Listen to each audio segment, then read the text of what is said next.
The Knicks postgame show is presented by Tri-State Audi. Visit your Tri-State area Audi dealer today. Tonight in Orlando, another solid game from Quentin Grimes. He went for 25, had 5 threes.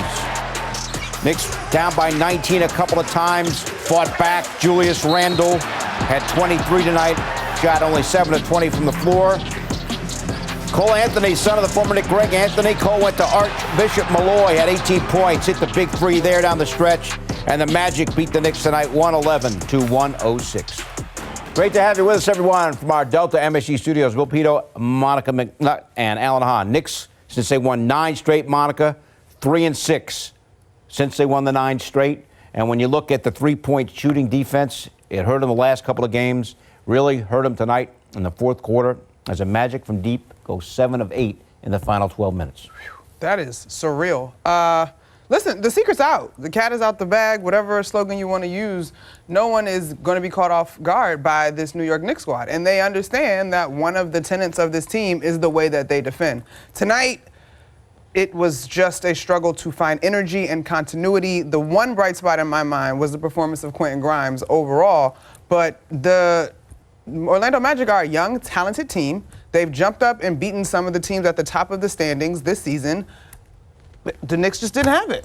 This is a bad back-to-back. You know the game in Miami is going to be physical. Yeah. You know that's a game that's going to be emotional and physical and all those things. And then to have to play this team, we talked about it last night in the postgame, right? Don't sleep on this Orlando team. This is not going to be an easy night. Like in the past, we remember being down here in Orlando and, the crowd's chanting, "Let's go Knicks," and you feel like it's like your building, but you still got to play against this team, and they were going to bring it. But the three-point shot has been a problem for the Knicks. The three-point defense continues to be a major problem for this team.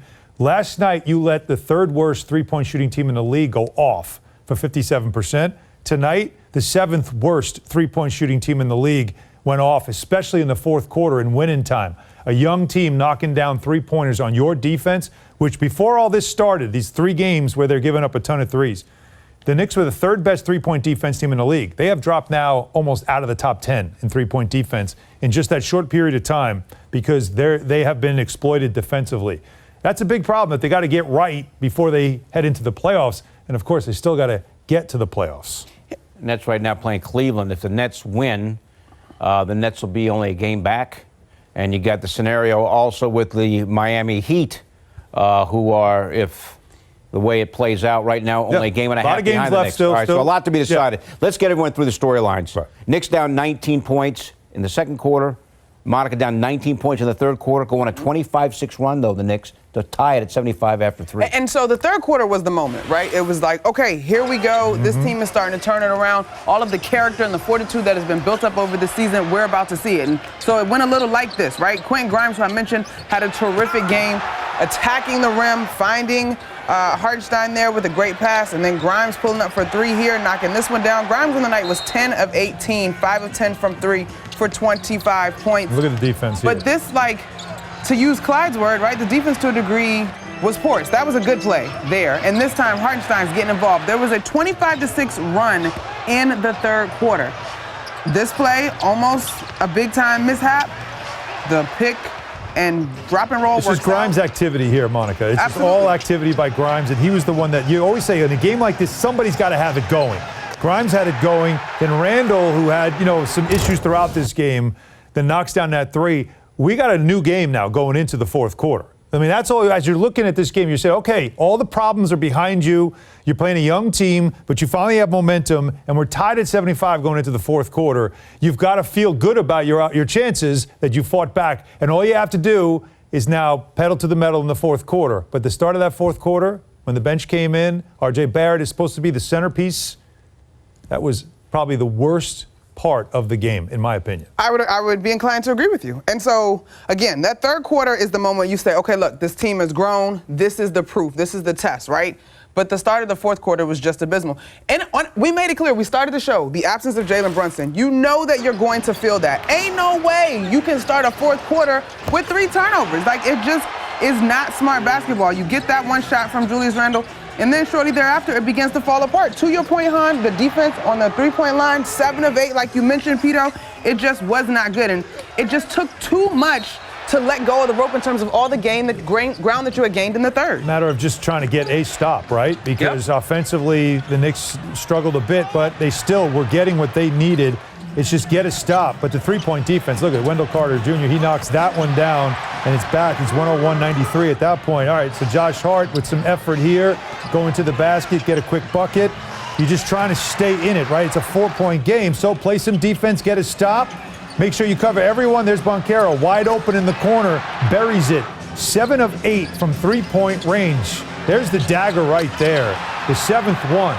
In fourth quarter, for a Magic team that doesn't shoot the three ball well, that's your problem. You're scrambling. You can't find any of the shooters, and they're in a rhythm. Why? Because early in the game, you allowed them to get into a rhythm. So in Miami, on the fourth quarter, a Heat team that can't shoot the three went 6 of 7 in the fourth quarter to seal that game. This team that doesn't shoot the three well, they went 7 of 8. I mean, that's it right there. We can look at all different areas. But I still go back to the start of the fourth quarter. As you should. Outscored 13-5. That is a beginning. That part has been throughout this season R.J. Barrett's time. It's R.J. and a lot of the subs. And in this situation, R.J. Barrett did not shine. He did not raise his game. At a moment where it's tied, it's winning time. And with Brunson out, and Randall was struggling throughout the game, but he's on the bench. For R.J. Barrett, this is your time now to be a leader. I know you're 22 years old, but 3 for 12 and 5 turnovers in a game like this, there are some things that need to be discussed, and that's one of them. He has played well of late, but in a moment like this, he's got to start growing now into a leader. And in that pocket of the game, when you wanted to steal this win, you needed him to step up. I don't think he did. All told, the Knicks gave up 36 points in the fourth quarter. When they were winning games, obviously, they were not giving up 36 points in the fourth quarter.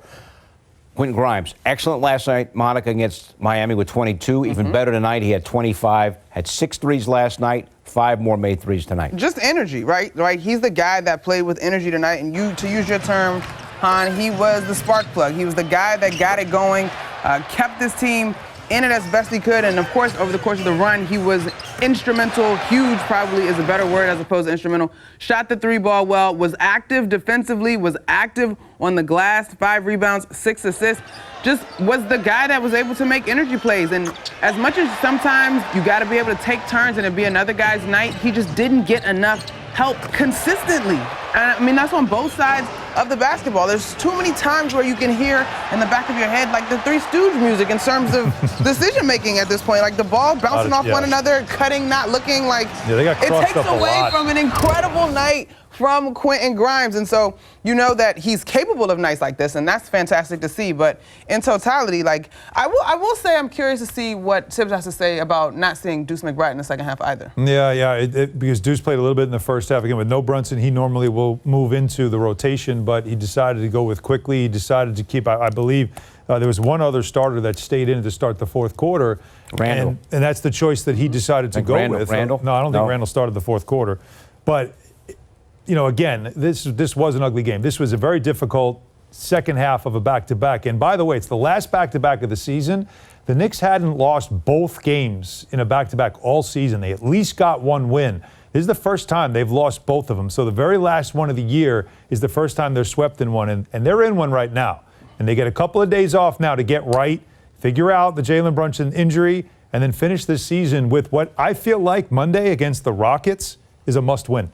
That becomes the first must-win of the season to put a stop to the losing. Well, then you have Miami and then at Cleveland. Yes, Monday, Wednesday, Friday. That's why Houston is a must-win. As much as there is credence to the fact that this was a very challenging double-double, you also got to keep in mind that's a young team that's hungry. The Rockets have been the same thing. Yes, they have. And so there is no, the Rockets are coming to town. This is our get-right game. Nope. Yes, it should be. However, it's going to require your best effort to do so. We've seen the impact of playing free and easy with nothing at stake on young players. Yeah. Young players tend to excel in these situations. Yeah. Remember quickly and Obi Toppin down the stretch last year.